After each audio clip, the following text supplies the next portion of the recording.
Então tá bom, gente, vamos começar. Olha, o nosso tema então é aprendendo com as lições da história, né? Esta palestra aqui que nós estamos dando para a gente conversar um pouquinho sobre a história.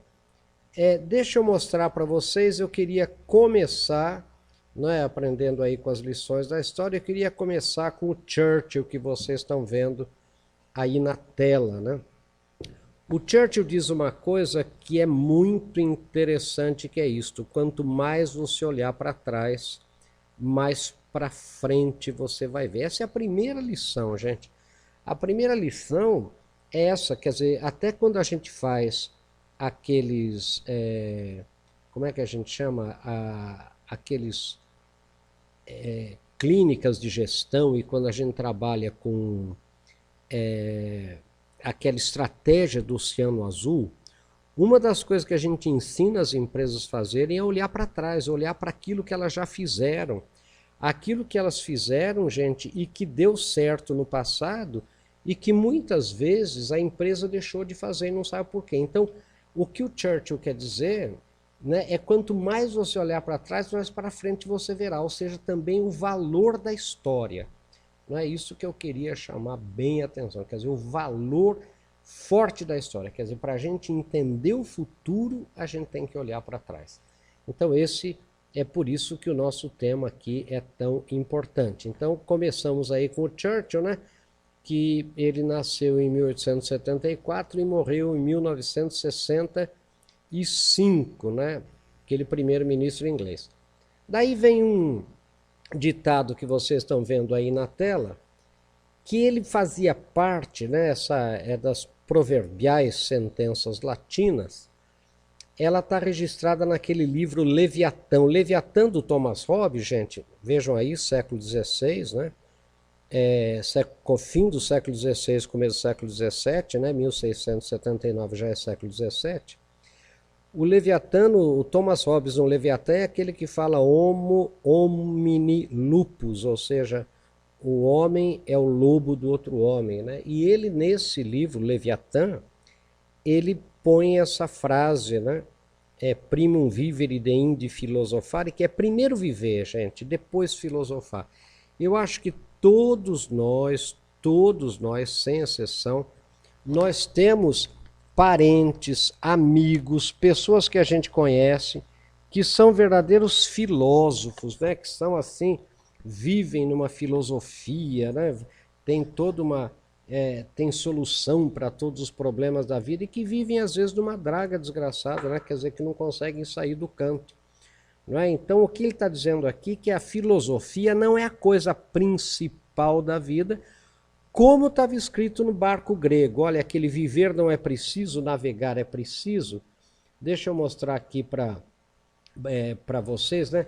O que tá, às vezes as pessoas pensam que essa frase, né, viver não é preciso, navegar é preciso, é do Fernando Pessoa, mas não é não. Estava escrito num barco grego, né? Então, o que quer dizer, gente? Como eu para viver, eu sou pescador, eu para viver, eu tenho que pescar, para pescar eu tenho que navegar, o que eu tenho que fazer mesmo é navegar, porque é só navegando que eu vou viver. Então é a mesma coisa, né? O mesmo sentido do primeiro viver, depois filosofar, né? A gente fica filosofando, filosofando, filosofando, e às vezes aí não faz o que a gente tem que fazer. A filosofia, eu digo aí, é importante porque é necessário saber por que viver e como convém viver dentro das diversas opções que se apresentam a uma pessoa. Isso que a filosofia mostra, né? Mas sem dúvida é preciso, como eu digo aí, viver primeiro, depois filosofar. Então esse é o primum vivere deinde filosofare, e aí eu estou mostrando para vocês na tela o frontispício do livro O Leviatã, né, de Thomas Hobbes, né, um livro importante. Então vamos lá para outra. Gente, a outra é uma história das mais bonitas que eu conheço, que é o terremoto de Lisboa. O terremoto de Lisboa, deixa eu contar primeiro para vocês, para daí a gente passar mais rapidinho. Foi 1º de novembro, deixa eu até botar grande aqui na tela para vocês me verem bem. 1º de novembro de 1755, portanto bem na metade do século XVIII, dia de Todos os Santos, 1º de novembro. As igrejas de Lisboa estavam lotadas, né? E teve um terremoto que até hoje, gente, só para vocês terem uma ideia, é considerada a maior tragédia natural da Europa, né? Claro que teve a Primeira Guerra, a Segunda Guerra, que matou muito mais gente, vocês sabem disso. Mas a tragédia natural maior é o terremoto de Lisboa, mais de 300 mil pessoas. Então, gente, foi uma mortandade assim absoluta mesmo, né? Absoluta, foi uma coisa assim brutal o que aconteceu de mortandade em 1755. Daí, gente, o que aconteceu? D. José, o rei de Portugal, ele desesperado de ver aquela coisa toda, né? Aquela mortandade toda, ele chama o Marquês de Alorna, né, o general da Almeida, e pergunta a ele o que fazer. E na simplicidade da filosofia portuguesa, ele respondeu isto aqui: enterrar, agora, majestade, é enterrar os mortos, cuidar dos vivos, fechar os portos. Olha, gente, essa é uma das coisas, é uma das maiores lições que a história pode nos dar. Vejam bem, agora o que eu tenho que fazer? Porque todos nós, vamos passar por um terremoto na vida, não vamos? Terremoto pode ser a perda de uma pessoa amada, pode ser a perda de um filho, pode ser uma doença inesperada, pode ser, sabe, alguém da nossa empresa, por exemplo, em quem a gente investiu muito, a gente acreditou muito e que de repente vai até para o nosso maior concorrente, enfim, um terremoto qualquer. O que fazer quando passa o terremoto? Vou voltar aqui para vocês verem. O que fazer? Lembrem do conselho do Marquês de Alorna, que falam também que é do Marquês de Pombal, mas os melhores historiadores dizem que não é do Marquês de Pombal, é do Marquês de Alorna, o general da Almeida. E ele diz isso: enterrar os mortos, cuidar dos vivos e fechar. Gente, sabe o que é enterrar os mortos? Não fique fazendo sindicância no passado. O terremoto já ocorreu. E se o terremoto tivesse acontecido? E se não fosse no dia 1º de novembro? E se as igrejas não tivessem? Gente, já ocorreu, já matou essa loucura de gente. Agora o que vai fazer? Agora é enterrar os mortos. Gente, enterrar os mortos para quê? Para cuidar dos vivos. Para cuidar do que sobrou, para cuidar do que existe. Estão vendo lá, então? Enterrar os mortos para cuidar dos vivos. E fechar os portos, o que é, gente? Lembrem que no século XVIII, as endemias, as epidemias, os saqueadores vinham pelos portos, chegavam pelos portos, né? Então feche os portos para evitar mais problemas ainda. Para que fechar os portos? Para cuidar dos vivos, para cuidar do que sobrou. Veja que lição da história para a nossa vida, gente. Quando acontece um terremoto, não adianta ficar fazendo sindicância no passado. O que a gente tem que fazer? Tem que enterrar os mortos. Já foi, já aconteceu. Não adianta ficar chocando um passado que já foi. Para quê? Para cuidar do que sobrou, para cuidar dos vivos. E qual é o outro conselho? Feche os portos, quer dizer, não vá cair de novo no problema. Não abra as guardas para que os problemas ocorram de novo. Estão vendo aí, então? Olha lá que bonito, gente. Enterrar os mortos, cuidar dos vivos, a lição do terremoto de Lisboa. Olha que bonito aqui, né? Foi tão incrível, né? Tá vendo? 1500, 756 esse livro que está aí, escrito em algarismo romano lá embaixo. Tá vendo? M é 1000, D é 500, 2 Cs é 100 cada um, L 50 e o 6. Então está aqui, né, 1756, o terremoto lá foi em novembro de 55, né? Então, foi uma das coisas mais importantes também. Uma outra lição da história que eu quero comentar com vocês é esta aqui. Só com o mapa certo conseguirá chegar ao seu destino. É um ditado grego, né, gente?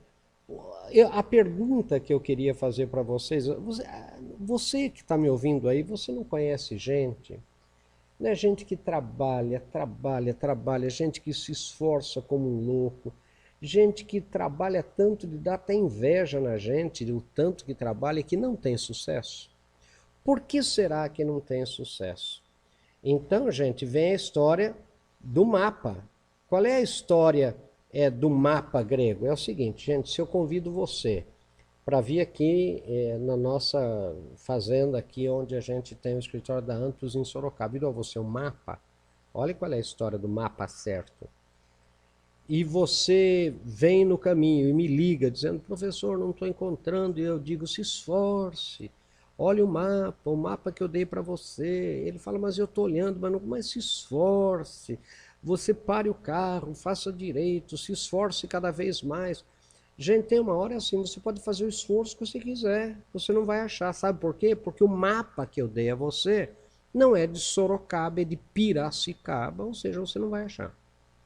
O que o ditado diz é só com o mapa certo conseguirá chegar ao seu destino, ou seja, às vezes não é o esforço que está errado ou que é pouco, é o mapa que está errado. Você pode fazer o esforço que você quiser, se o seu mapa estiver errado, você não vai ter sucesso. E o que é o mapa? O mapa é o seu conjunto de crenças e valores. Esse que é o mapa. Né? O mapa da sua vida, quer dizer, o mapa é por onde você se segue, qual é a cartilha que você segue, qual é o mapa que você segue. Então, olha que ditado grego bonito, né? Só com o mapa certo conseguirás chegar ao seu destino. Né? Então, essa lição é uma lição bonita. Né? Outra coisa que a história também nos ensina, que eu acho bonito, é esse ditado, né? Bem começado é metade feito. É isso que está escrito, well begun is half done. Quer dizer, não é? Tem em francês, vocês vão ver que muitos ditados da história têm em todas as línguas, né? Um trabalho bem começado é meio caminho andado. Quem mal começa, mal acaba. A importância do quê? O que está querendo dizer esse ditado para nós? Está querendo dizer a importância do planejamento, a importância de inaugurar e solenizar. Sabe, gente, o que eu queria chamar a atenção de vocês aqui é que a gente precisa realmente começar bem alguma coisa. Quer dizer, quando você começa mal, a chance de não dar certo é muito grande. Então esse ditado diz assim, quer dizer, comece bem, sabe? Inaugure, solenize, sabe? Se comprometa, porque quando você soleniza, quando você faz uma inauguração, você está pondo a sua cara para bater para a sociedade. E a sociedade inteira, você sabe disso melhor que eu, vai dizer, isso daí não vai dar certo, isso daí é fogo de palha. Então você tem um comprometimento muito grande. Então, comece bem, né? Quando você começa bem, quando você começa bem planejado, etc., é meio caminho andado, é meia obra feita. Você veja na construção, por exemplo, não é verdade? Quer dizer, quando você tem um bom projeto, né, é meia obra feita. Quer dizer, se você não tiver um projeto bom, com um engenheiro, com um arquiteto bons, o que vai acontecer é que toda hora você tem que parar a obra para chamar, e agora o que é que faz, e daí você vai ter problema. Então, o ditado, né, é exatamente esse, quer dizer, comece bem, né, e terá meio caminho andado. Vamos lá para mais uma lição da história. Olha esta que interessante, né? Quem compra o que não pode, vende o que não deve. Né? Tem vários, olha, o ditado acima é um ditado português do século XVIII, 1700 e pouco. Tem outro ditado, senta-te em teu lugar e não te farão levantar. Tem, quem se empena sem ter pena, depois se depena. Sabe, da mão à boca se perde a sopa. Aqui, ó, tá vendo? Depois tem outro, né? Madruga e verás, trabalha e terás. Então, o conselho que a história nos ensina é isso, né, gente? No mundo de hoje, nós somos bombardeados pela propaganda, pelo apelo ao consumo. Se não nos contivermos dentro de nossas posses, passaremos a vida sofrendo com dívidas que tiram a nossa criatividade e mesmo a liberdade de ser e agir. Pode reparar que isso acontece. Qual é a lição, então, aqui da história? A lição da história é o seguinte, quer dizer, viva dentro das suas posses, porque quem se empena, quer dizer, quem coloca a pena sem ter pena, depois se depena, como diz aí, né, o ditado, né, quem compra o que não pode, vai ter que vender aquilo que não devia vender. Né? Às vezes vai ter que vender a própria casa, vai ter que vender. Então é esse aí mais uma lição da história para a gente, né, gente? Olha agora outro, vamos ver. Esse é quem tem dó de angu não cria cachorro, é um ditado popular do interior paulista, né? Quem tem dó, deixa eu explicar bem para vocês isso aqui. Dó, gente, dó em caipirês, né? Aqui, nós caipiras aqui do interior, dó é preguiça, sabe? Dó é você muquiranice, é você não gastar dinheiro, você tem dó, você fica, sabe? É um ditado mineiro também. Quem tem dó de angu não cria cachorro, porque esse angu era uma comida para cachorro. Antes de existir a ração para cachorro, as pessoas no interior de São Paulo e no sul chamavam de angu uma mistura de comida, né, que se fazia por um pouco de fubá para dar para os cachorros. Se você cria cachorro, você tem que acordar de manhã e fazer angu, porque os cachorros estão mortos de fome, estão mortos de fome, estão ali latindo, que nem louco. Se você tem preguiça de fazer angu, você não pode criar cachorro, porque você vai matar os cachorros de fome. Então esse é o ditado popular paulista. Quem tem dó de angu não cria cachorro. E eu sempre conto a história, a minha avó, por exemplo, ela falava muito isso, quer dizer, quem tem dó de angu não cria cachorro. Então o que eu quero dizer? Às vezes a gente reclama, né? Ah, porque a Amazônia é muito quente, ah, porque o Nordeste é muito quente. Eu digo, mas então mude para o Sul. Mude para Porto Alegre, que é frio, para Curitiba, que é frio. Ah, mas eu vivo. Então fique onde você está. Quer dizer, sabe, a gente tem que lembrar que, você não foi condenado a fazer o que você faz a estar onde você está. Agora, se você quer fazer aquilo que você faz, você vai ter que cumprir com uma série de coisas que são obrigatórias daquilo. Eu vou contar a história que eu sempre conto. Eu na universidade, os professores reclamando, ah, mas esse salário de professor no Brasil, essa vida de professor sem prestígio nenhum no Brasil. E eu falei assim, ué, dá licença, alguém daqui foi condenado a ser professor da universidade? É uma pena? Eu falei, saiam. Mas sair com esse desemprego todo, a gente só sabe dar aula. Eu falei, fiquem. Mas ficar com esse salário, saiam. Pode reparar, gente, o sonho que a gente tem, né, um sonho ingênuo, mas é o sonho que a gente tem, é que as pessoas tenham pena da gente. E ninguém vai ter dó da gente. Né? A gente é que tem que assumir a vida da gente. Quem tem dó de angu não cria cachorro. Não é verdade? Ah, eu quero ser médico obstetra. Ué, gente, partos ocorrem, né? Às vezes não avisa antes. Daí começa a querer fazer tudo cesariana, né? Quer dizer, para ter hora marcada, para eu ter o meu fim de semana, e isso às vezes não é ético, não é verdade? Eu sou pediatra, por exemplo, sei lá, e não quero que mãe me ligue, sabe? Desliga o telefone, quer dizer, ué, quem mandou ser pediatra? É assim por diante. É isso que eu quero dizer para vocês. Então, esse ditado popular, né, é igual ao ditado mineiro, que você não pode comer o bolo e ficar com o bolo. Ou seja, tem muita gente que quer comer o bolo e ainda ficar com o bolo. Ou seja, é o que a gente chama também dentro dos trade-offs da vida. Quer dizer, eu para conseguir uma coisa que eu quero com a mão direita, eu tenho que saber que eu vou ter que perder muita coisa com a minha mão esquerda. Eu vou ter que abrir mão de muitas coisas. Sabe, esse que é o sentido maior desse ditado. E vejam então aqui um videozinho sobre isso, né, um clipezinho bem rapidinho sobre isto aqui. Vamos lá. Vamos ver aqui se vocês conseguem ver direitinho. Vamos lá.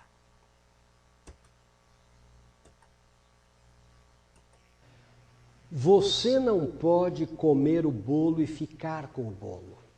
Sabe, gente, quando eu preciso e quero uma coisa, eu tenho que saber que eu terei que abrir mão de outras coisas que igualmente eu preciso e quero. Eu não posso comer o bolo e ficar com o bolo. Essa gula em relação a amigos. Sabe, eu sugo meus amigos. Sabe, eu sugo a amizade. Vou ficar sem elas. Você não pode comer o bolo e ficar com o bolo. Nas suas relações afetivas, você suga, sabe, as relações afetivas com sua esposa, com seu marido, com seus filhos. Espera um pouquinho, gente, eu vou botar, tá na câmera aqui, deixa eu ver. Perguntei para Dani se o vídeo estava bom. Eu vou voltar aqui só para vocês verem direitinho aqui de novo. Você não pode comer o bolo e ficar com o bolo. Sabe, gente, quando eu preciso e quero uma coisa, eu tenho que saber que eu terei que abrir mão de outras coisas que igualmente eu preciso e quero. Eu não posso comer o bolo e ficar com o bolo. Essa gula em relação a amigos. Sabe, eu sugo meus amigos. Sabe, eu sugo a amizade. Vou ficar sem elas. Você não pode comer o bolo e ficar com o bolo. Nas suas relações afetivas, você suga, sabe, as relações afetivas com sua esposa, com seu marido, com seus filhos. Você vai ficar sem o bolo. Sabe, com seus clientes e fornecedores. Não abuse, não seja guloso. Sabe, e enquanto você estiver comendo esse bolo, tenha a sabedoria de ir preparando outro bolo, para que você nunca fique sem bolo para comer. E lembre, você nunca pode comer o bolo e ficar com o bolo. Isso significa também que você deve ser previdente, que você deve ter equilíbrio, deve ter moderação na vida. Pense nisso, meu querido, sucesso. Vocês estão vendo a história aí do comer o bolo e ficar com o bolo, né? Então, o que isso quer dizer é aquilo que a gente já comentou, né? A gente não pode, se eu quero uma coisa, tem gente que suga tudo de todo mundo, daí fica sem o bolo. Olha outro, perdão, outro ditado que está aí na tela agora. Quem de 30 não pode, de 40 não sabe, de 50 não tem, não pode, não sabe, nem tem. Este é um ditado, né, gente, do século também 17, né, ou seja, século 17 é 1800 e pouco, né, aliás, 1600 e pouco, século 17. Então, para vocês terem uma ideia, o que ele quer dizer? Quem de 30 não sabe, quer dizer, ele não sabe de 30. Quem de 30 não pode, de 40 ele não sabe, e de 50 ele não tem, ele não pode saber, ou seja, há pessoas que não podem, não sabem, nem têm. Então, se você é assim, não se meta, esse que quer dizer o ditado. Quer dizer, tem gente que tudo que você pede não pode, tudo que você pede não sabe, tudo que você pede não tem. Então é o seguinte, olha, quem de 30 não pode, de 40 não sabe, de 50 não tem, não pode, não sabe, não tem. A ideia do ditado é o seguinte, não conte com gente que você não pode contar, porque ela não pode, ela não sabe, ela não tem. Né? Olha que ditado é mais interessante aí para vocês verem, aprendendo aí com a história, né? Olha este também, gente. Tenhamos a pata, então falaremos da salsa. Pata é o animal, né? O pato e a pata, né? É a fêmea do pato. E salsa, em português, é o molho. Então, o que quer dizer aqui? Gente, quer dizer, ditado por ele do século XVII, não adianta a gente querer discutir coisas antecipadamente. Saber priorizar as coisas. Você não conhece, eu conheço pessoas que são terríveis, porque nós nem fomos viajar ainda, já fica... E se chover? E se a gente chegar lá e não tiver tal coisa? E se a gente não conseguir fazer isto? E se a gente não conseguir fazer aquilo? Quer dizer, calma, primeiro vamos ter a pata, depois a gente fala do molho. Tem gente que fica discutindo o molho, né? Antes de falar, antes de ter a comida, né? Então é isso, quer dizer, priorize as coisas. Tem muita gente que não aprende isso na vida, gente. Quanta gente negativa, negadora, fica antecipando problemas, que você ainda não sabe se vai acontecer. Primeiro vamos ter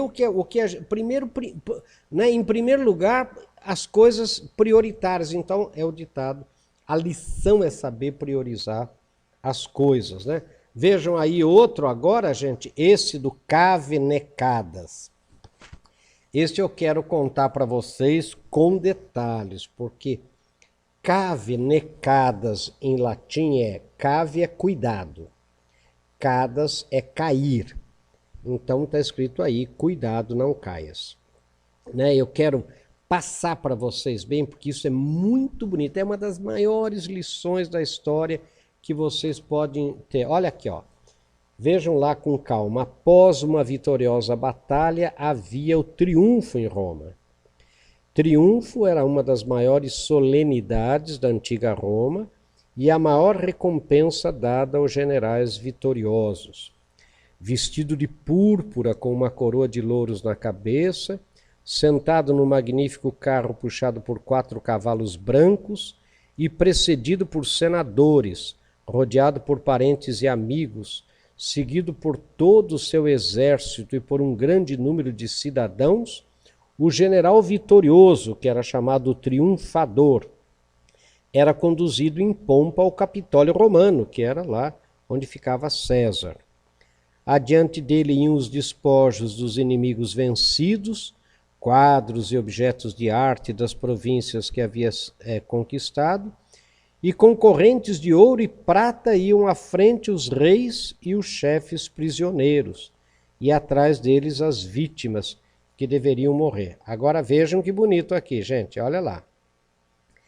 Durante essa cerimônia, para abater o orgulho que um aparato tão deslumbrante pudesse inspirar ao general triunfador, um escravo colocado atrás dele no mesmo carro juntava uma voz discordante às aclamações da multidão e fazia ouvir cantos mofadores e palavras satíricas, e ele gritava: "Lembra-te que és homem", gritava ele ao vitorioso, "cuidado, não caias", cave necadas em latim. Aquele escravo junto ao triunfador repetia a ele aquele alerta para que, em meio à embriaguez da glória, o general romano não se esquecesse de sua condição humana, ou seja, que ele não era César, né? Porque César era o descendente dos deuses.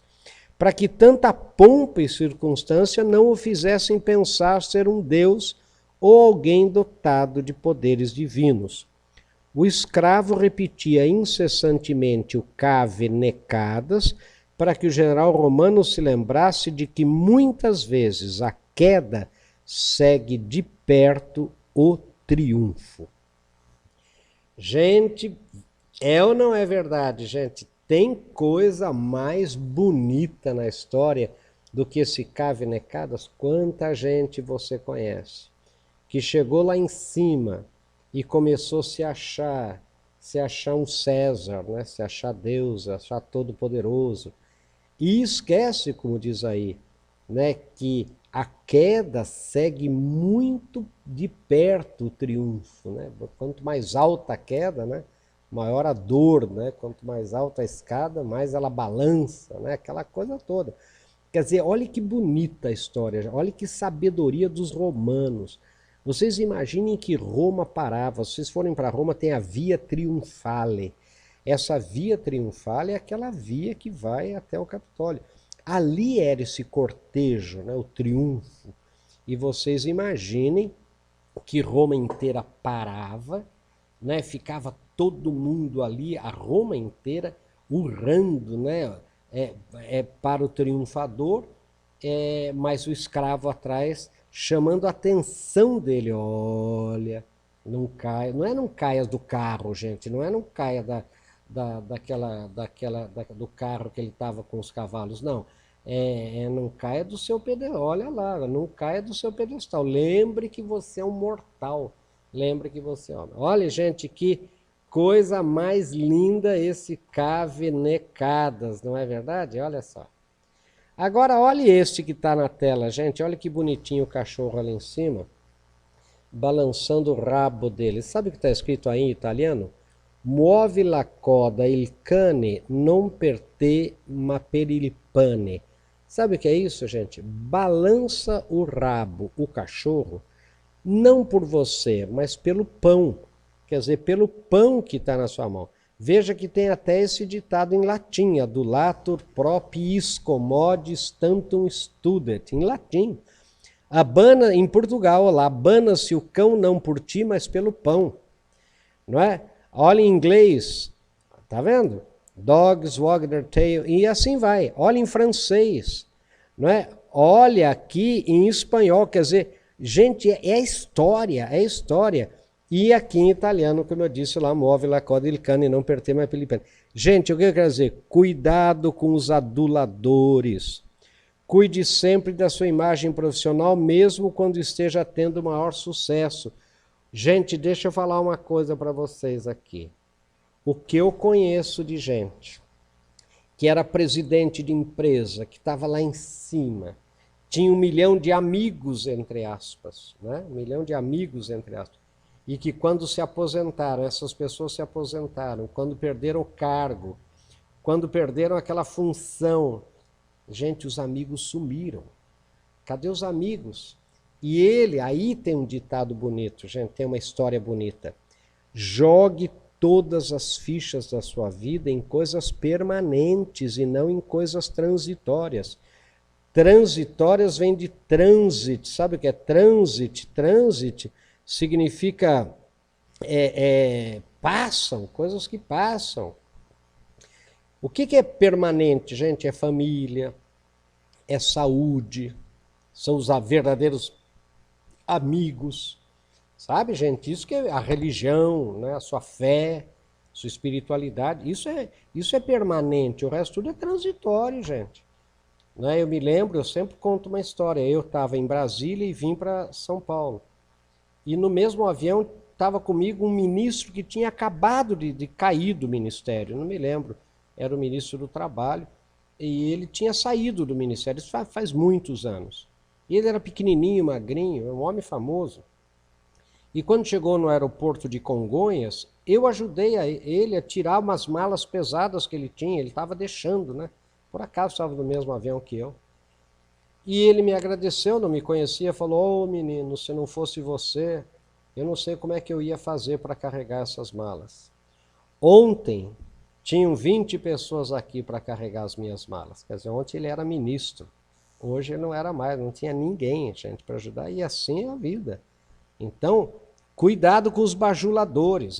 Você começa a se achar que você é muito importante, não é por você não, é pelo pão, sabe? Muito cuidado com os falsos amigos, com os aduladores, com os puxa-sacos, né? Olha que lição da história, gente, olha lá.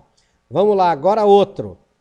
Olha, outro diz lá, Áquila não capta muscas. Sabe o que é isso? As águias não caçam moscas. É um ditado latino.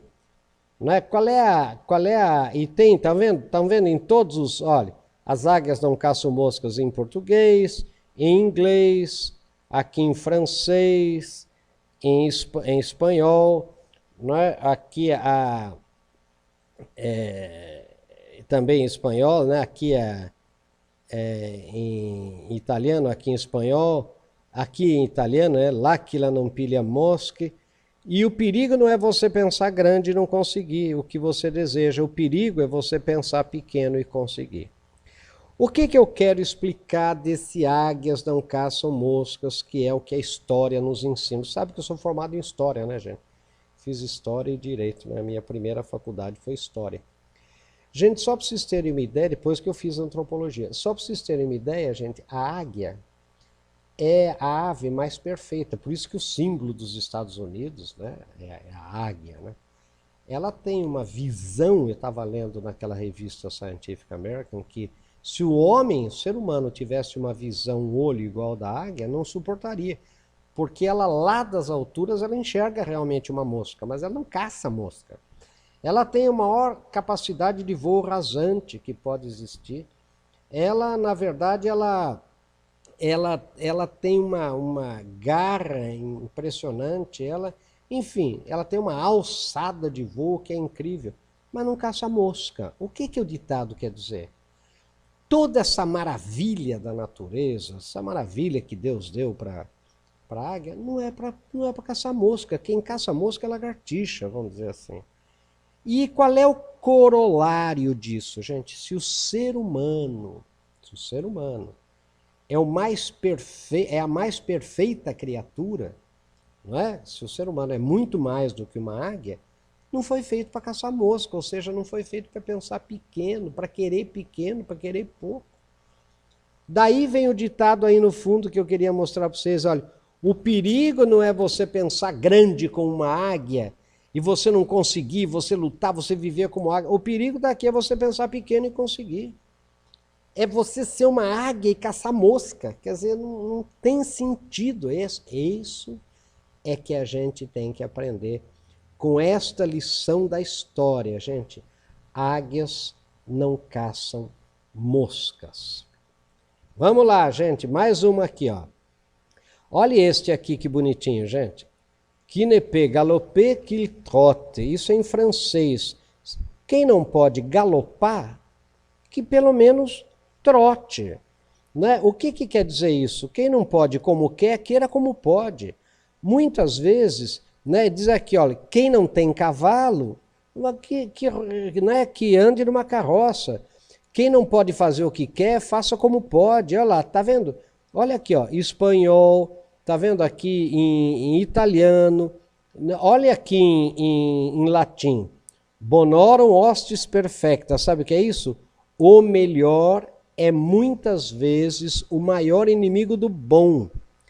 Na ânsia de fazer o melhor, que eu não posso por inúmeras razões, né, eu deixo de fazer muitas vezes o bom que eu poderia fazer. Então, tem o ditado que diz, o melhor é o maior inimigo do bom. Por quê? Porque eu como não posso fazer o melhor, ou porque não tenho dinheiro, ou porque não tenho recursos, não posso fazer o ótimo, também falam o ótimo é o maior inimigo do bom, eu não faço nada, mas eu poderia fazer o bom. Então, se você não pode galopar, trote, mas ande, mas caminhe, mas vá. Essa é a lição da história aí, né, que eu queria que a gente discutisse e comentasse aqui, né? Olha agora este aqui também é italiano, né? Meglio è non dire che cominciare e non finire, quer dizer, melhor é você não falar do que começar e não terminar, né? Olha aqui, ó, tem até em latim, né? Tem em latim, tá vendo? Para não acabar, é melhor não começar, gente, não fica falando, sabe? Olha aqui em inglês. Olha aqui em francês, olha aqui em espanhol. Não comece antes de saber como terminar. Numa negociação tenha saídas preparadas. Não comece antes de saber como terminar. Sabe o que é, gente? Tem gente que começa... É aquela história que eu falei uma vez, né? Em Brasília, o sujeito falou para mim, fulano tem muita iniciativa. E o grupo que estava junto, que trabalhava com esse fulano, falou assim, e pouca acabativa, né? Quer dizer, ele começa 500 coisas, fala, alardeia, diz que vai fazer, mas não termina nada. Então é melhor não falar do que começar e não terminar. Quer dizer, muita gente alardeia, eu vou fazer isso, eu vou fazer aquilo, e depois cai no ridículo. Por que cai no ridículo? Porque não faz nada daquilo que falou que ia fazer. Entenderam aí? Essa é a lição da história. Olha mais uma, gente. Este é uma das lições que eu mais gosto, esta aqui. No man is a hero to his valet de chambre. O que é isso? Nenhum homem é herói para o seu camareiro. Deixa eu ver, ó. Olha como tem em tudo que é lugar, em todas as línguas. Cotidiano convictor autoritas minuitur. Muita confiança, pouco respeito. Tá vendo aí em todas as línguas? O que quer dizer aqui? É preciso dar seu respeito, é preciso valorizar o cargo e a função que se ocupa, é preciso dignificar a função. Quando um chefe se miscui demais com seus subordinados em assuntos particulares e pessoais, pode perder o respeito e a autoridade. Deixa eu explicar o que é isto aqui, a lição da história. Veja bem, valet de chambre é o camareiro, aquele sujeito que cuida do quarto do rei. Ora, gente, pense vocês no século XVI, XVII, XVIII, não tinha banheiro, né? os reis, né, os nobres, faziam as suas necessidades nos chamados urinóis, ou mais conhecidos no Brasil como pinicos, não é verdade? Como aquelas vasilhas. E era o valet de chambre que tirava aquilo, jogava fora. Era ele que dava banho na tina. Era ele que muita... Bom, você imagine, o cara era tão íntimo das intimidades do rei, que você acha que para esse cara que via o rei na sua intimidade, para ele o rei era esse herói, né, que o povo lá fora achava? Quer dizer, claro que não. Então o que ele está querendo ensinar para nós aqui? Olha, nenhuma pessoa é herói para aquele que é muito próximo dela. Então cuidado, tenha uma distância inteligente das pessoas, principalmente com quem você trabalha. Dignifique o seu cargo. Sabe, eu conheço muito gerente, muito diretor, que sabe, às vezes, desculpe o que eu vou falar, mas às vezes sai na farra com o seu subordinado. E daí no dia seguinte, como é que é? Eu conheço gente, por exemplo, em festa de fim de ano, vocês conhecem, os perigos, eu tenho até um artigo, fiz um programa de televisão sobre isso, o perigo das festas de fim de ano, não é, gente? Lembra? O sujeito bebe, sobe na mesa, grita, faz striptease, e no dia seguinte ele é gerente de novo? No dia seguinte ele é diretor de novo? Como que vai? Né? Então, cuidado, nenhum homem é herói, né, para o seu camareiro. Olha que lição, gente. Isso que a história ensina, aquilo que o Coda falou. Olha, este daqui é um ditado que eu nem sei se eu devia trazer para vocês, mas ele é muito um pouco complexo, né? Mas vale a pena. Cave, vocês já sabem, é cuidado. Cuidado com o homem de um livro só. O que esse ditado quer dizer? Olha aí, ó. Cuidado com o homem de um só livro, de um livro só. Tem em inglês, tá vendo? Tem em francês. Olha, há duas, deixa eu falar aqui para vocês. Há duas interpretações desse ditado com a história.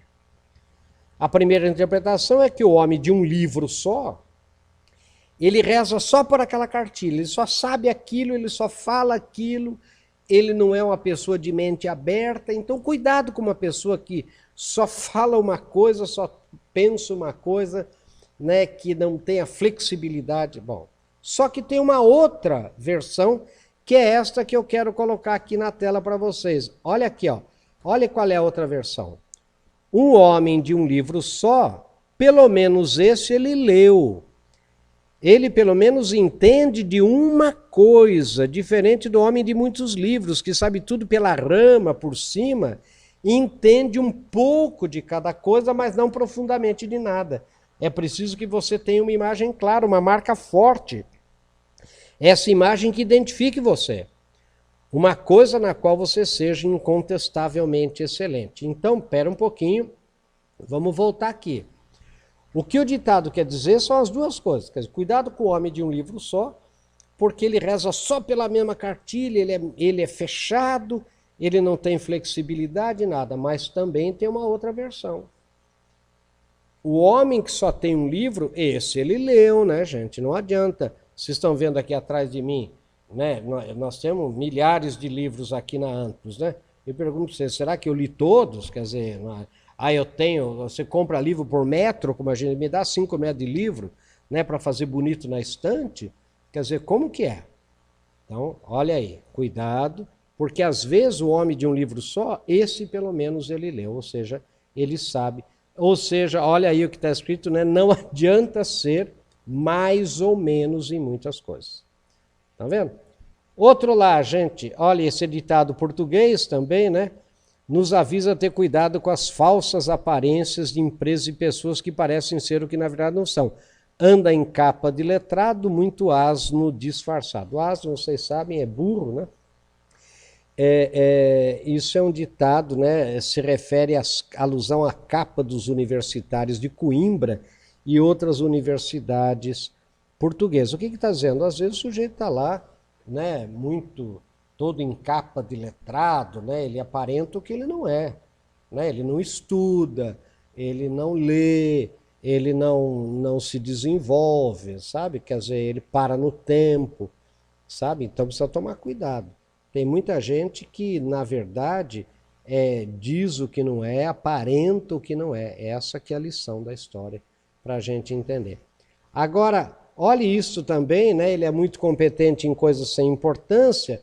É uma história mais recente, né? Um presidente de empresa falando sobre um seu funcionário, né? Ele me disse isso aqui, quer dizer, ele falou, né? Ele é muito competente em coisas sem importância. É pena que nas coisas realmente importantes ele não seja tão competente. Né, o Peter Drucker, lembra, o Peter Drucker já é história, né, gente? Ele é o pai da administração moderna. Disse numa entrevista à revista Forbes que conhece muitos executivos que têm uma energia muito grande. O que lhes falta é dar energia nas coisas certas. Ele diz lá, né, conheço pessoas que têm um currículo cheio de vitórias em coisas triviais e de pouca importância no mundo empresarial. Então, gente, muito cuidado, né? Ainda há pessoas que pensam que ser popular, ser muito querido, bastam para o sucesso profissional. Isso que a história nos ensina, né, do Peter Drucker. A sua popularidade lhes dá uma falsa sensação de segurança. A verdade é que o que a empresa quer e necessita são pessoas competentes, que façam o essencial e o importante para levar a empresa ao sucesso. Muitas vezes as pessoas mais populares são apenas populares e nada mais.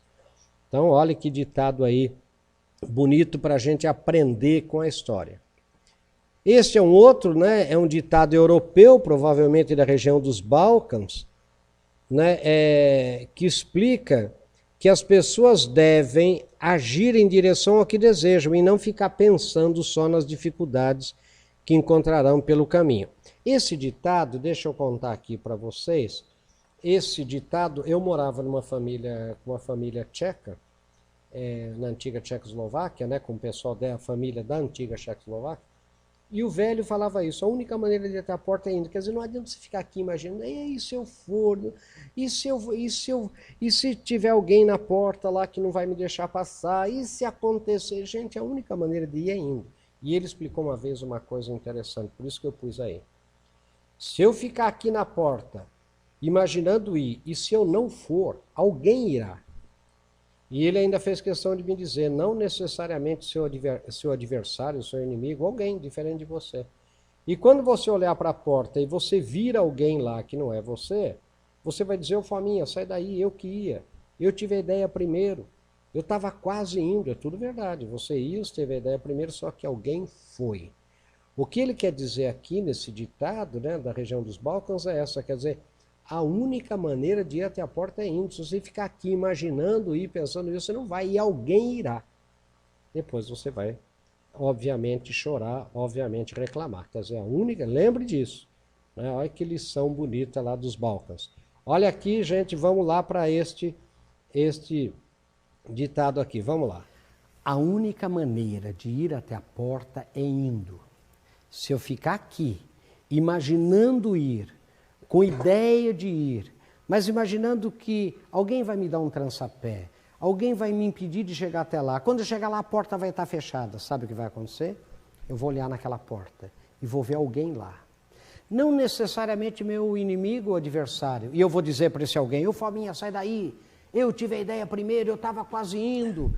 Sabe, eu é que ia. É tudo verdade, você teve a ideia primeiro, você estava quase indo, só que ele foi. A única maneira de ir até a porta, gente, é indo. Saia, vá. Não fique paralisado, analisando, será que eu devo? Vá, deixe que o sistema, a vida, desenvolva suas negativas. Você nunca resolve o problema. Quando você resolve um, cria 5. Vá. E você vai ver que você um dia vai chegar na porta. Pense nisso, querido. Sucesso. Vejam aí, gente, que bonito, não é isso? Agora vem um outro, gente, ditado muito bonito, uma outra coisa da história, né? Você sabe vencer, olha só, sabes vencer, Aníbal. O que não sabes é aproveitar a vitória. Olha que lição, gente, olha aqui, ó. Essas são as palavras do capitão de Aníbal, chamado Marrabal, ao Aníbal após a grande vitória alcançada em Cannes sobre os romanos em 216 a.C. Esse, o Aníbal, em vez de perseguir os vencidos, como lhe aconselhara o Marrabal, o general Aníbal concedeu descanso aos seus soldados. Foi essa demora que salvou Roma e o seu império, na opinião de Tito Livio, que relata o episódio no seu livro História Romana, no livro 23. Ora, gente, que lição é esta daqui para nós? Muitas vezes, gente, a gente faz a parte mais difícil, que é conquistar, que é chegar lá. Depois a gente descansa, a gente relaxa, a gente não solidifica, não consolida a vitória. É isso que Tito Livio, o famoso historiador romano, falou da história de Aníbal. Ele entra, ele vence, e depois que ele entrou e venceu, ele deu folga. E nesse tempo da folga que ele deu para os soldados, os inimigos vencidos tiveram tempo de se reorganizar, vieram de volta, e os romanos venceram de novo. Quer dizer, então, pense um pouco, quantas vezes a gente consegue, por exemplo, um emprego. Vou dar um exemplo bem típico nosso. Você luta para conseguir um emprego, luta. A hora que você consegue o emprego, você fica relaxado lá. Sabe, daí passou aquele período probatório, que a gente chama de 3 meses, você é dispensado. Mas como, claro, você conquistou o emprego, mas você não soube manter. Olha aqui, ó. Olha lá, vou voltar lá para vocês verem a primeira frase qual é. Ó. Sabes vencer, Aníbal. Vou pôr grande aqui, ó. Sabes vencer, Aníbal. O que não sabes é aproveitar a vitória. Olha que lição, hein, gente? Olha aí, olha que beleza. Agora, este é outro que eu adoro. Olha, Crepidam neutra sutor. Crepidam, gente, é sapateiro. Sutor é sandália, é sapato, né? Então, aqui é sapateiro não ultrapasse as sandálias. Deixa eu contar essa história aqui para vocês. É o pintor Apelles, Vou contar a história aqui para vocês entenderem bem o que é. Apelles era um pintor na Grécia e ele tinha o seguinte hábito. Ele pintava um quadro e colocava, antes de vender o quadro, ou de expor o quadro, ele punha na porta da casa dele, para que os transeuntes, as pessoas que passassem ali, vissem e comentassem. Ele queria ouvir primeiro o comentário e fazer uma pesquisazinha ali. E ele ficava atrás da cortina da porta, vendo o que as pessoas falavam. E ele botou um quadro lá e passou o sapateiro. Passou o sapateiro com um amigo e falou para o amigo, olha, o Apelles aí, o pintor, ele errou na sandália. Olha, essa tira está errada, a tira da sandália não é assim. O Apelles, quando viu aquilo e viu que era o sapateiro falando, ele esperou o sapateiro ir embora, pegou o quadro de novo e corrigiu a sandália de acordo com o que o sapateiro tinha falado. Botou o quadro lá de novo no dia seguinte e passou de novo o mesmo sapateiro com o mesmo amigo e falou assim, olha a orelha, ele errou, a orelha está muito feia, a orelha está grande demais, ou a orelha não sei o quê. E daí o Apelles abriu a cortina e gritou para o sapateiro, sapateiro, não ultrapasse as sandálias. O que é isso que o Apelles quis dizer? Pelo amor de Deus, você é sapateiro, falou da sandália, tudo bem, você entende de sandália, eu corrigi. Agora, tenha dó, você não entende nem de orelha, nem de... Ou seja, o que quer dizer essa história aqui do pintor Apelles? Olha, concentre-se no seu campo, tenha foco no que você sabe fazer, para que você passe de bom a ótimo e de ótimo a excelente. Gente, eu quero contar uma história aqui para vocês que aconteceu comigo mesmo, é muito interessante, eu estava numa roda, numa festa, deixa eu até botar aqui para vocês me verem. Eu estava numa roda e tinha um médico cardiologista famoso nessa roda, amigo nosso. Gente, todo mundo começou a falar de doenças do coração. Gente, todo mundo sabia mais que o médico. Sabia não, achava que sabia, falava. E quando o médico dizia, gente, mas não, o cardiologista dizia, mas não é assim, todo mundo, que é isso, você não entende nada. Quer dizer, pelo amor de Deus, como que faz? Quer dizer, eu vejo, né, por exemplo, eu que morei na Austrália, com os aborígenes australianos, eu vou em rodinha de gente que entende de antropologia, entende de aborígene australiano, nunca viu um aborígene, mas entende mais do que eu, entende.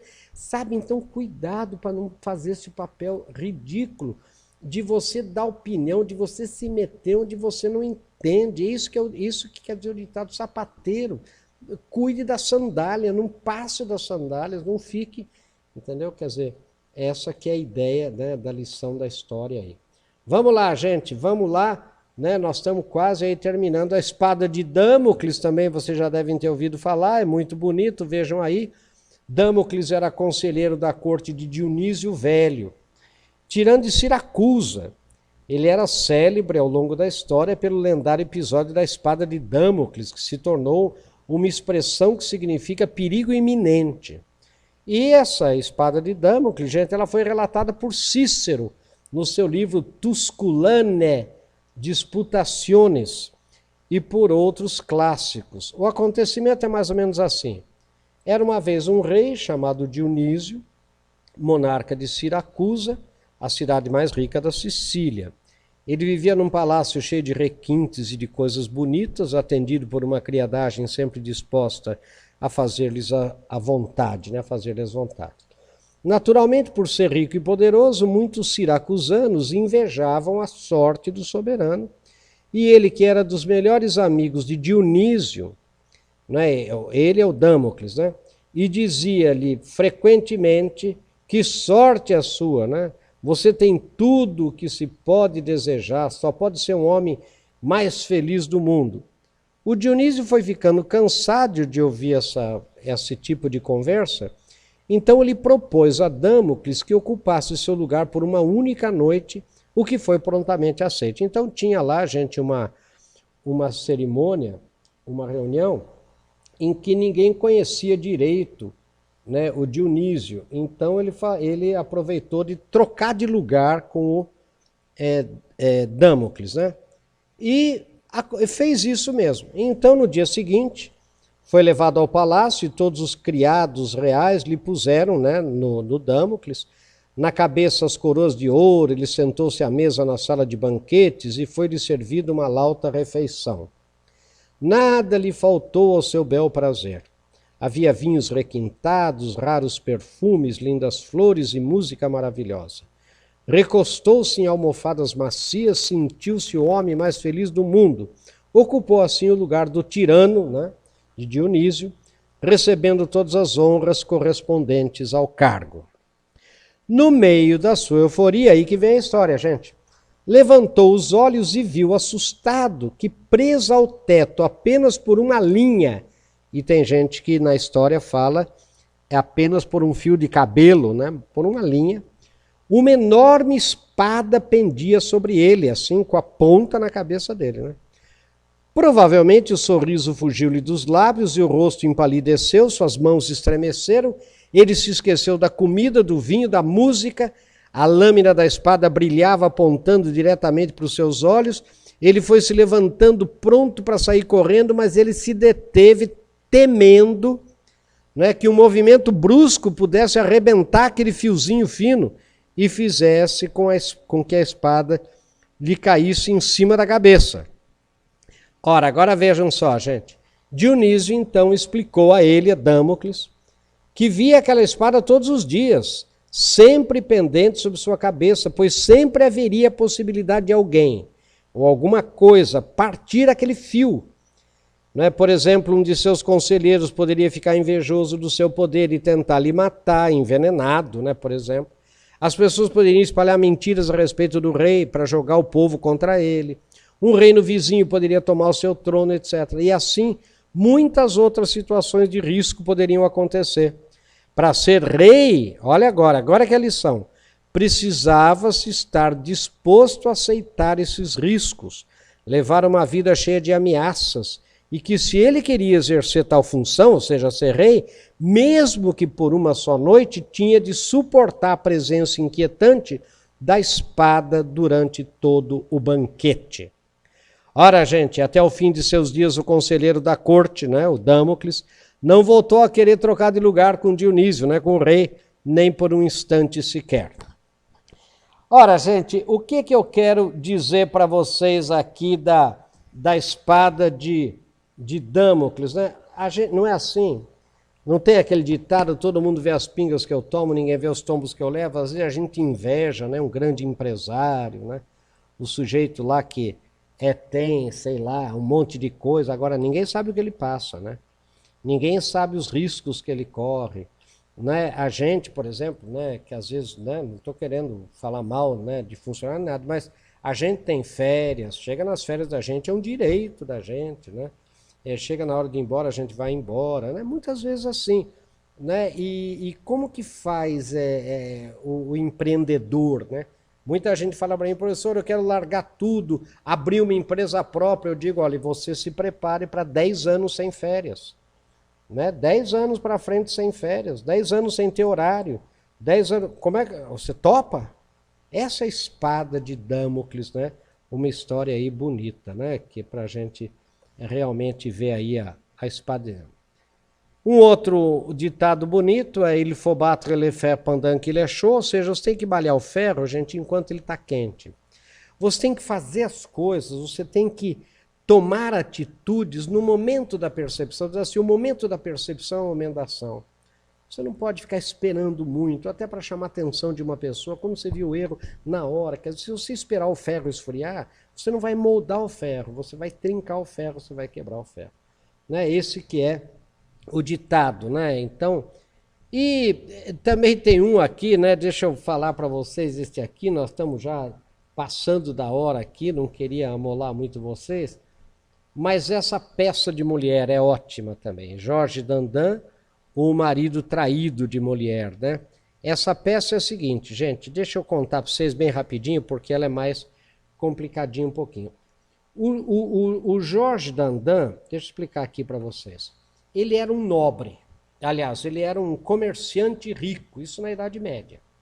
E ele queria muito ter um título de nobreza, então ele deu uma parte da fortuna dele para um nobre, para casar com a filha desse nobre. Quando ele resolveu fazer isso, todos os amigos dele falaram, Jorge, está louco, essa menina, essa moça, ela é cheia de caprichos, ela não quer esse casamento, sua vida vai virar um inferno. Mas ele queria o tal título de nobreza, que ele vai e casa com a moça. E a vida dele vira um inferno. A moça trai ele com outro da corte, enfim, a vida dele virou realmente um inferno incrível. E a peça do Molière, é uma peça de teatro, né?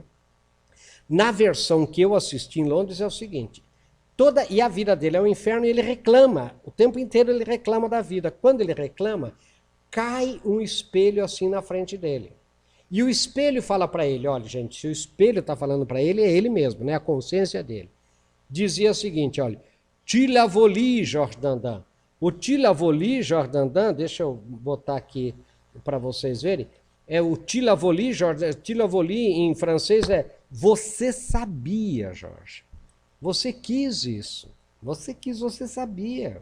Você sabe, todo mundo avisou. Né? Daí, quando o espelho caía e falava isso para ele, ele disfarçava e virava para o outro lado assim. A hora que ele reclamava de novo, o espelho, pum, caía de novo e falava, tu la volis, Jorge Dandan. Você sabia, você quis.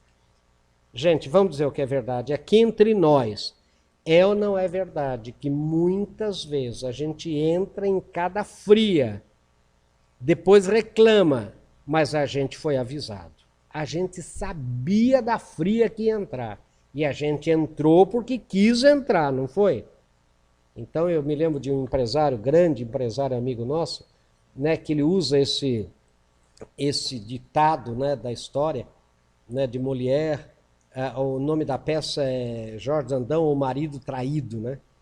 Ele usa muito para ele, porque toda vez que ele vai reclamar, ele lembra, ele fala, tu la volis, Jorge Dandan, quer dizer, você sabia, eu sabia que isso ia dar rolo. Eu fiz negócio com um cara que eu sabia que era desonesto, eu sabia que ele não era confiável, Eu contratei uma pessoa que eu sabia que ela... Não é verdade? Tila Voli, Jordan, olha que lição maravilhosa da história.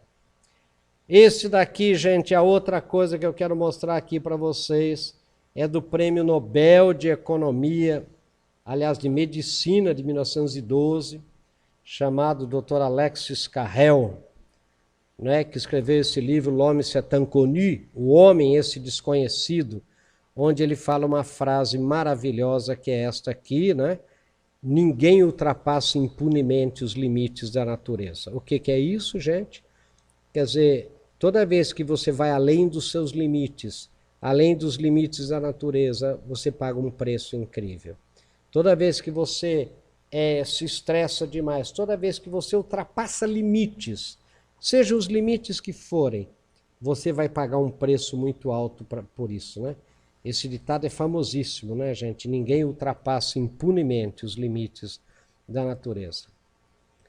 Eu vou passar o Demóstenes aqui, né, porque o tempo já está correndo muito, e vamos lá, quem manda estranhos a vindima não tem amor às uvas. É um ditado do século XVII, sabe o que é, gente? Esse ditado também é de uma lição para a gente, é o seguinte, gente. No século XVII, principalmente vinham da África,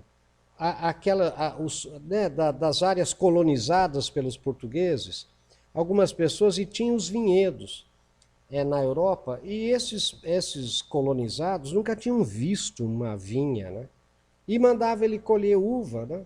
E ele estragava inteira a parreira, ele destruía a parreira de uva. E o ditado era esse: quem manda estranhos à vindima não tem amor às uvas. Sabe o que eu quero? Sabe qual é a lição, gente? Isso é muito simples. Se você sabe que a pessoa não sabe fazer uma coisa, não mande fazer. Não mande fazer, a culpa é sua. A culpa não é de quem não sabe fazer, ou ensine antes. Então se eu mando uma pessoa fazer uma carta em alemão, e as pessoas não sabem alemão, não adianta eu xingar, não adianta eu mandar perder o contrato. Mas ela não sabia alemão. Sabe, quem manda estranhos à vindima não tem amor às uvas. Quer dizer, quem manda gente que não sabe fazer alguma coisa não tem amor àquilo que ele quer fazer. Então, olha, aí que ditado maravilhoso para a gente aprender com a história. Vamos lá, gente. Esse também é um ditado latino muito bonito, né? Quem poupa os maus ofende os bons.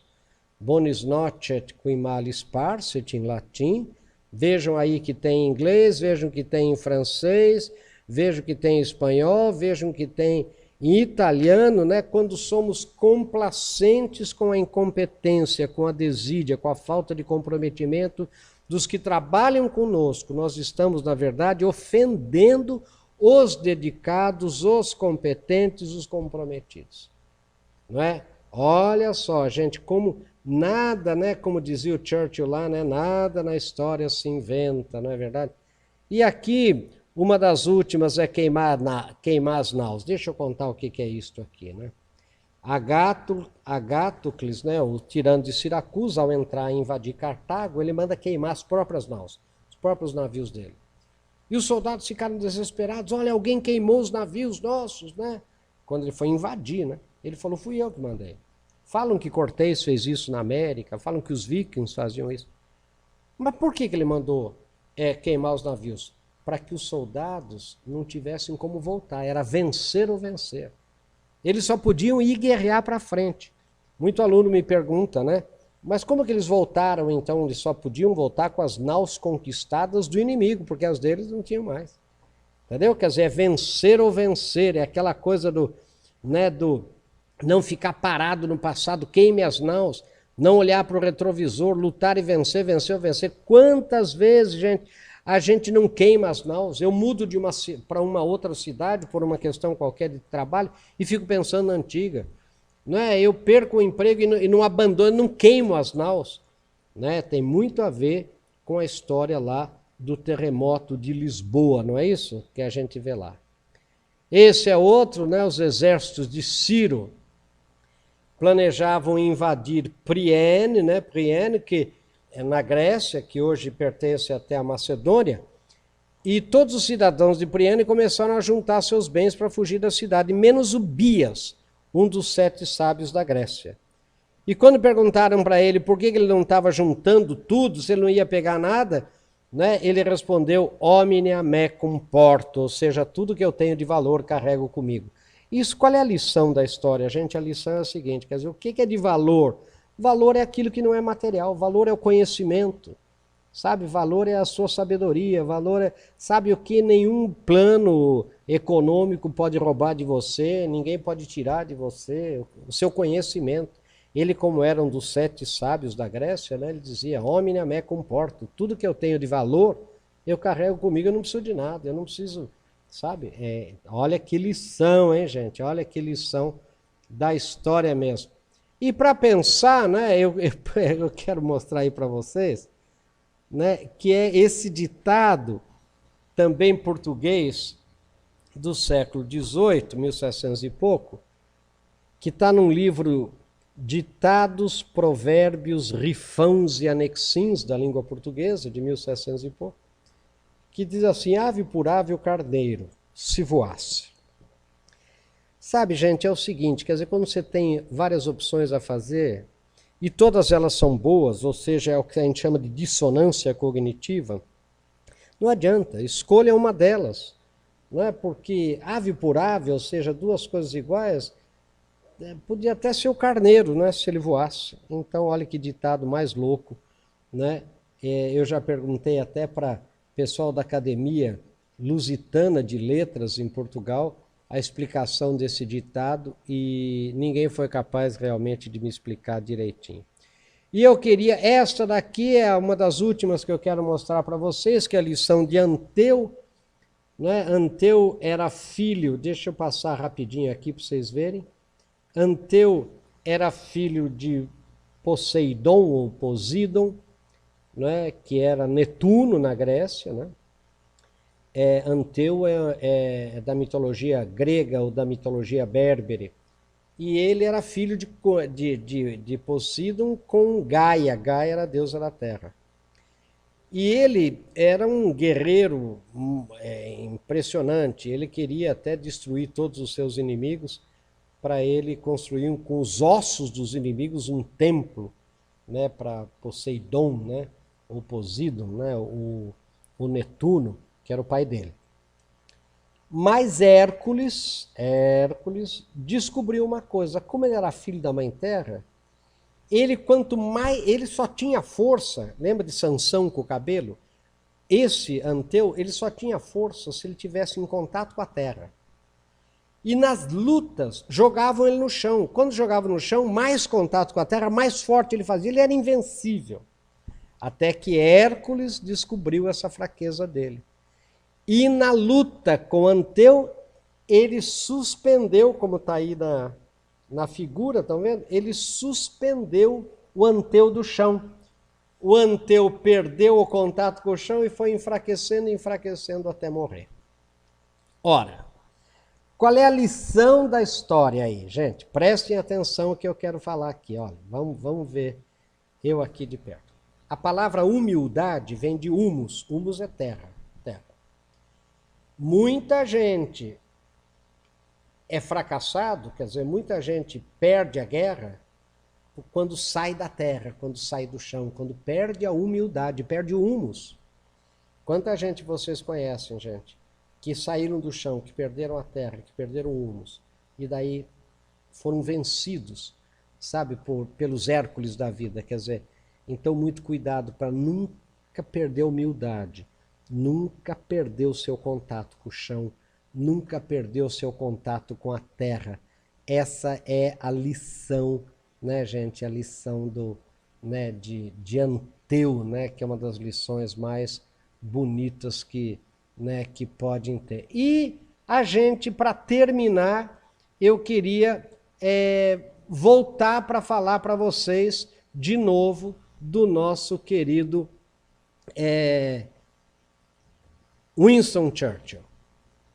Né? Winston Churchill que falou, vocês vão ver aí um videozinho que explica isso, never give in, never give in, never, never, never.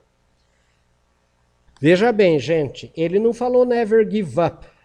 Give up é desista, give in é nunca transija, como vocês vão ver em seguida que eu quero mostrar aqui para vocês. Prestem atenção porque é uma das coisas mais bonitas da história mesmo. Em 29 de outubro de 41, gente, Winston... Peraí, deixa eu botar aqui de novo. Peraí, deixa eu voltar aqui de novo, que ele não deu certo aqui. Olha, parece mentira, no último slide ele deu um probleminha aqui, travou. Vamos ver se ele consegue aqui destravar, gente. Vamos ver, eu estou tentando ver se ele consegue destravar aqui, mas não estou conseguindo não. Esse Never Give In, eu estou tentando aqui, gente, vamos lá. Estou tentando ver se a gente consegue aqui, peraí, olha. Tidel, deixa eu ver aqui. Então, pera um pouquinho, deixa eu ver aqui, ó. Eu vou então aprendendo com a história aqui, aprendendo com a história. Não está respondendo, eu vou finalizar essa tarefa aqui, vou finalizar a tarefa, tá? E vou voltar aqui para vocês, gente, porque vale a pena vocês verem essa coisa aqui, ó. Quer ver? Vamos ver lá. Vamos ver se a gente consegue. Porque como tem muito slide, né, gente, aqui nesse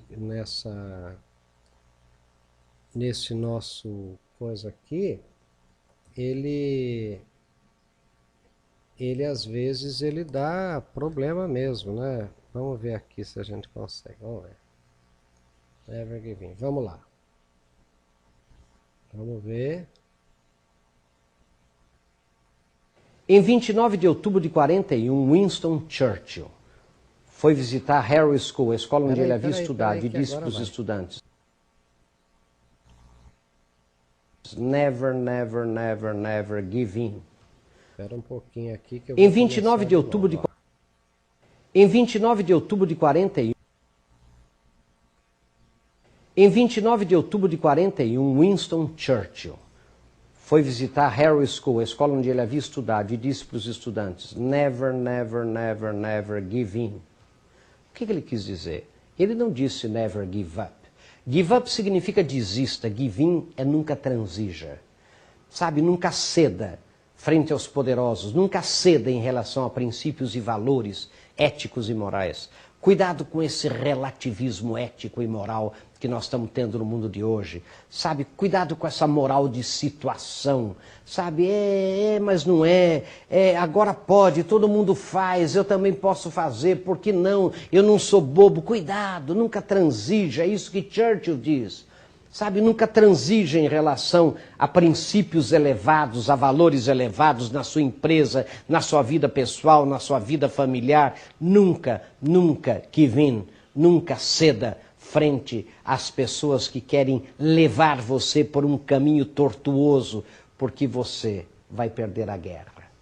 Sabe, ele ganhou a guerra exatamente porque ele nunca transigiu, ele lutou. Se ele tivesse desistido dos valores, a Inglaterra teria parado de lutar e teria perdido a guerra. Na verdade, nunca desista, nunca ceda em relação a valores e princípios elevados. Pense nisso. Sucesso. Muito bem, gente. Um abraço a vocês, sucesso e até o nosso próximo encontro, se Deus quiser.